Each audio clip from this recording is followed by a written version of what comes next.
exactly do you think is the person that actually betrayed Mizu? Was it her mom? Was it Mikio, her husband? Or could have been someone else?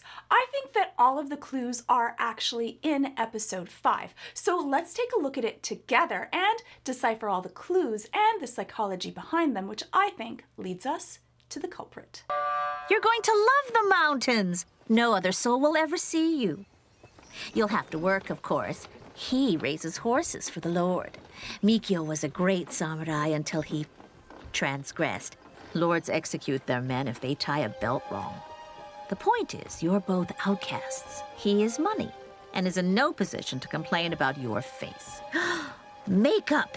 I think that this clue is really important because he's lost something that is dear to him. And we don't really know the area of his transgression. So is this actually a character flaw? We do know that there is something that he would like to get back because he's lost his honor.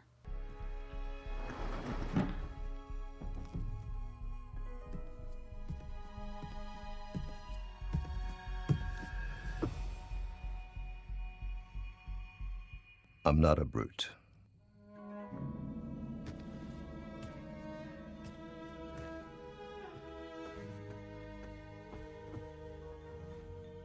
I think that that's also really important because it goes towards his character. He has a sense of honor and it matters to him. It matters to him how other people see him, but it also matters to him how he sees himself.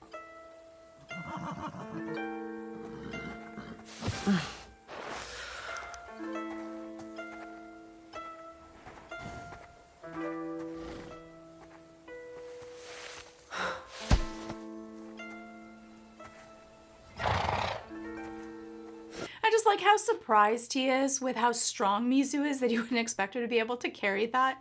I just thought it was a kind of cute thing that sometimes we go beyond someone's expectation and it's always an interesting thing to see their reaction to it. Who is this one? Name's Kai. Beautiful, but a beast. I'm trying to break her for months.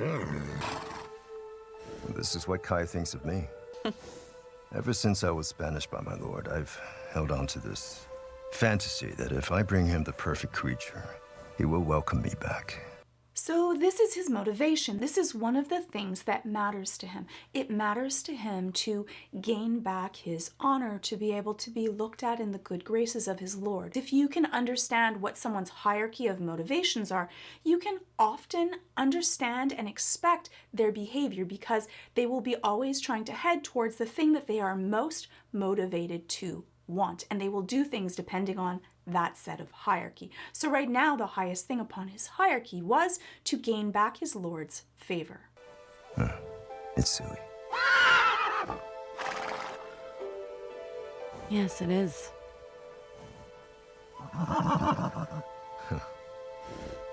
But he can also take a joke. When she says that it is, and Kai also laughs, he could take that and he chuckled. He liked the fact that she challenged him a little. So he's able to handle someone that can brush back. He doesn't have such a thin skin that a little tiny slight, minor, is going to be something that he's going to take as an affront. And I think that that starts off the building of trust between the both of them.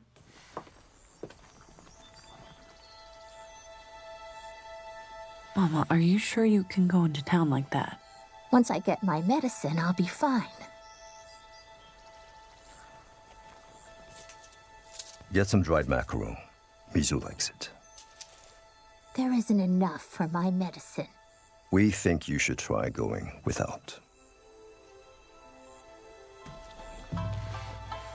And that's her mother's motivation. When you are an addict, that is the one thing that matters to you, and withdrawal is exceptionally painful. People have sold their homes, betrayed the people that they care about, sold everything that matters to them and that they love in order to deal with their addiction. And this is often something that's an emotional addiction, not just a physical addiction as well. And if we take a look again, you can see the mother after he says that because he said we think, that she gives wicked side-eye to Mizu. Here, take a look. Get some dried mackerel. Mizu likes it. There isn't enough for my medicine. We think you should try going without. Like, so much so that Mizu looks down. She knows her mother is not happy with her making this decision. She's upset. And so that's another piece. She blames Mizu, not Mikio, for this decision.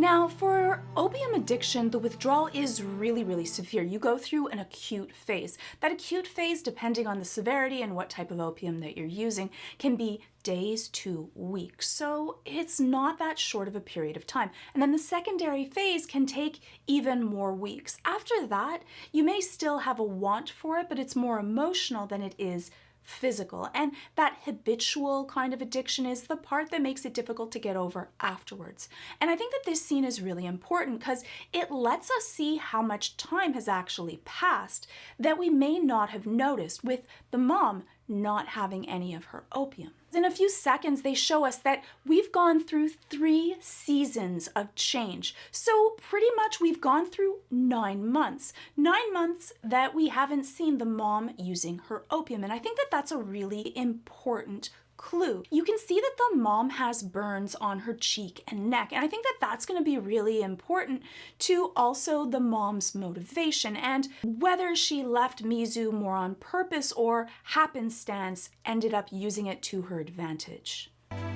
The Lord is going to be so pleased with this team. With Kai, your wish may come true. Kai is too good for any lord. Kai is yours.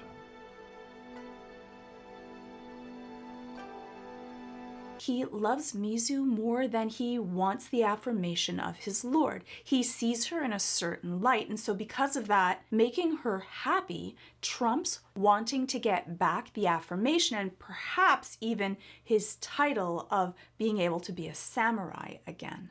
And that's what happens when we care about someone more, then everything around that person becomes more important to us. And so that shows how much Mizu has changed in his hierarchy of the people that matter to him, that he's going to give up the risk of becoming a samurai again to make sure to make Mizu happy. And she feels that love and affirmation also. You wanted to be a man? I had to live as one. Also, the men who were after you couldn't find you. And so I could have my revenge against the man who made me this way. A monster. You see how she closed up? So often when we feel insecure or upset or unsafe or vulnerable, we kind of close up the way that we are holding ourselves. It's a way of kind of defense or going back into a somewhat of a fetal position. And that shows that she doesn't feel comfortable with the way that he might react or sharing this information that she has not shared with anyone. I want to see all of you. Not who your mother wants you to pretend to be. All I did was train with a sword. Show me. He saw that she was hiding and was worried about the way that he would feel about it. And he reached out to her, which is a wonderful thing. With a small movement, we can show that you are accepted, that you are safe. And Mizu feels like she can share even more of the truth of who she is. But be careful what you wish for. I've never faced a Naginata. A bit old-fashioned, but no better weapon when outnumbered in battle. She remembered that. Don't worry. We can start slow. Don't hold back. I don't want to hurt you.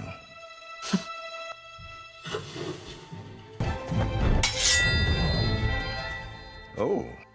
Okay, that's enough. Did you also lose your backbone when you lost your title? So that one went a little bit to his ego, and he actually said that that was enough, not because of her, but because of himself. She teased him. She was bothering him like she had before, but you see, the thing is that Mizu doesn't understand that that's his wound. When you know what someone's wound is, you don't want to step in that area. That's something hurts, like you're being stabbed in the heart. He's lost his ability to be a samurai for a lord, and so he wants that back. So she's hurting him in an area where you shouldn't really go. You shouldn't try to hurt someone and stab to the heart, but she doesn't know it. She has this frenzy. She's enjoying herself so much that she's flooded. She's not really thinking. She's not thinking forward that he's also human and he has hurts and wounds also.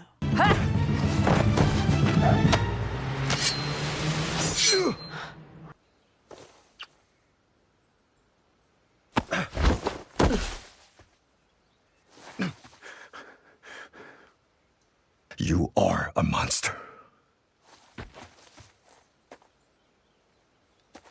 And that's when everything changed for him. He no longer saw her as this beautiful woman that they matched so well with. He saw her as someone that beats him, that he's no longer the man he thought he was, that could defend the woman that he loves. She's better at him in the area that he already is wounded in. And because of that, it shifted the entire way that he thinks about her. And so for him to now be beaten by her and also to not have his title, it makes him question who he is as a person and how he feels about himself. And because of that, how he's projected that onto Mizu also. Hoping to soften her husband's heart.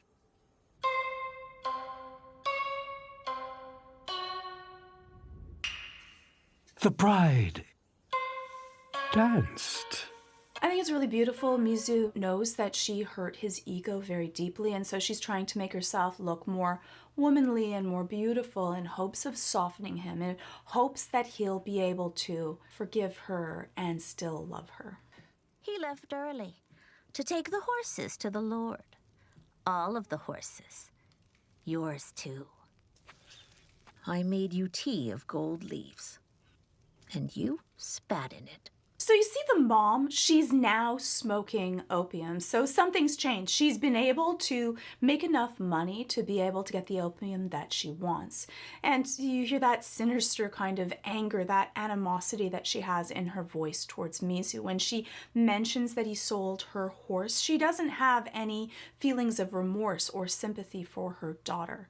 She's almost happy about it, like, this is what you deserve. You didn't take care of me, and so this is what you get. But I think it's really significant that he sold her horse. So that changes. One is he knew that this would hurt her because he was hurt. Now, after being beaten by her and his ego bruised, it's even more important that he gets possibly his position back. And so he's willing to sell off the horse that his wife loves in order to get back what he really wants. We can be vindictive to try to hurt the person that we care about or used to care about in order to get the thing that we really need.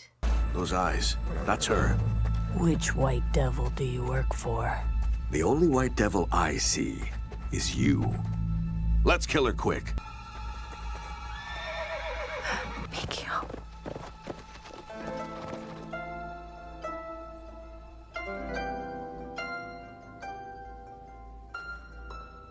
Yeah!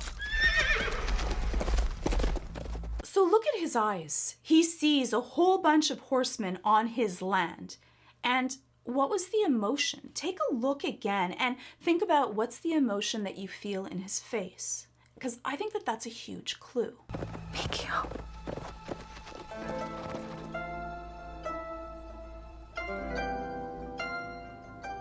It's sadness or remorse.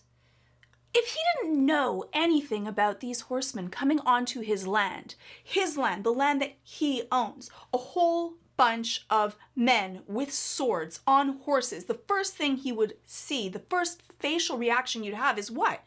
Shock. But he doesn't show any shock. He doesn't need to ask them any questions of why they're there. And then rides away. And that's not natural behavior. We're curious by nature, especially when it's our property, our land, our wife. And if you think that maybe he thought that already, oh, they found her, still, the first thing that you do when you're riding home to see your family, if he was like, oh my God, they found her, would still be a look of shock, not a look of, I expected this and I'm sad about it.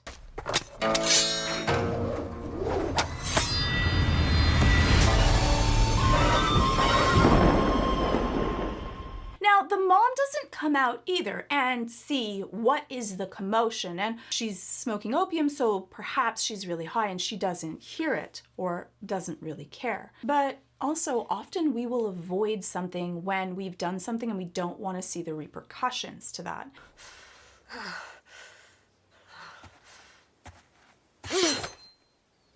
I came to help. I was a coward before, but I came back. Forgive me. You did this. I would never. It was her! So right away, he blames her mom. He right away tries to shed the guilt off onto someone else. And you'd think maybe he has proof. But this is what he states afterwards. I saw you smoking opium again. How did you buy it? You turned her in. Admit it! That's not a very honorable thing to do, to immediately blame someone. And he immediately projects that onto someone else. And we often do that when we feel guilt for our actions or we want to be exonerated for something very strongly. I didn't! I sold myself back on the bridge! I needed my medicine! He must have turned you in to win back his title. And she could have sold herself, or she could have chosen to sell Mizu instead. And so what we want to do in this case is raise who has the most benefit and what is the timing. So we end up going to someone's motivation and also what is the strength of that. But the timing of doing something makes a huge difference. And so that passage of time for the mom, when she was really angry at Mizu, it's been a long time since then. So why would she choose to do this today? Whereas for Mikio, he was just insulted. And because of that, it's at least the same season and probably relatively soon because it looks exactly the same outside. And he sold her horse, so we know that he's upset and upset at her. I am your mother. Your mother.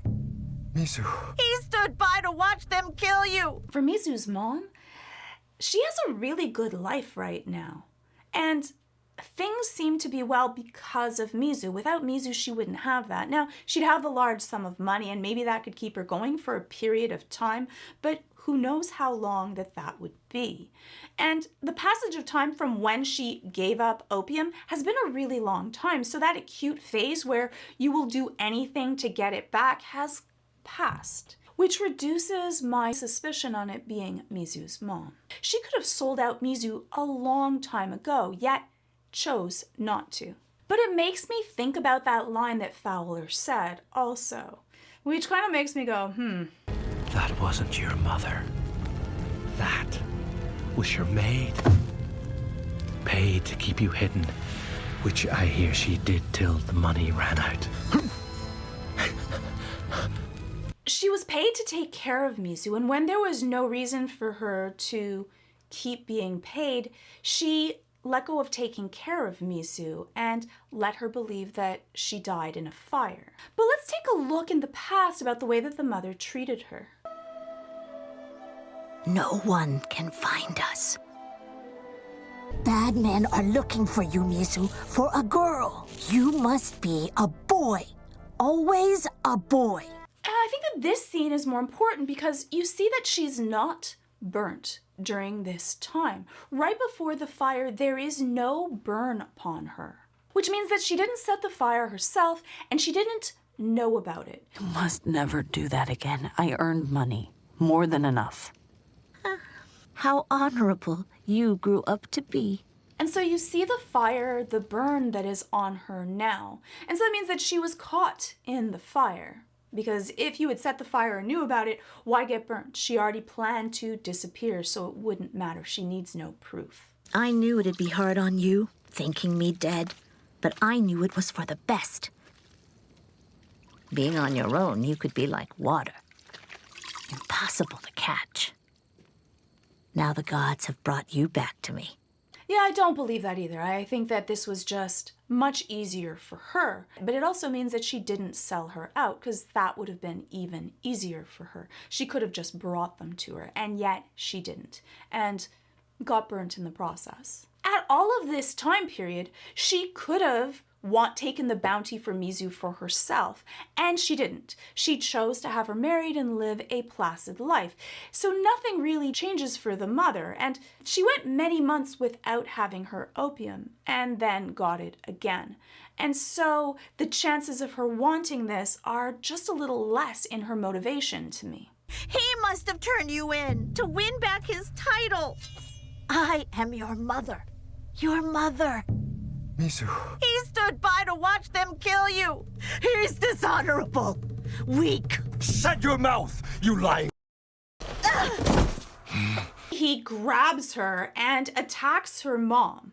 So it shows that he is willing to go through some violence to get what he wants. Mizu's mom called him dishonorable and weak. These are the same triggers that happened with Mizu when she beat him in a fight. And you can see that visceral reaction. And that goes towards his capacity to kill to defend his honor, because we see it right before us.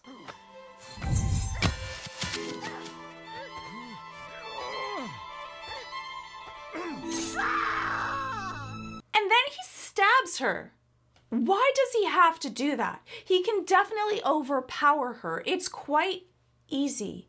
Yet he chooses to kill the thing that is between him and Mizu. He's willing to kill for what he wants. Mizu. I love you, Mizu. Mizu. Oh!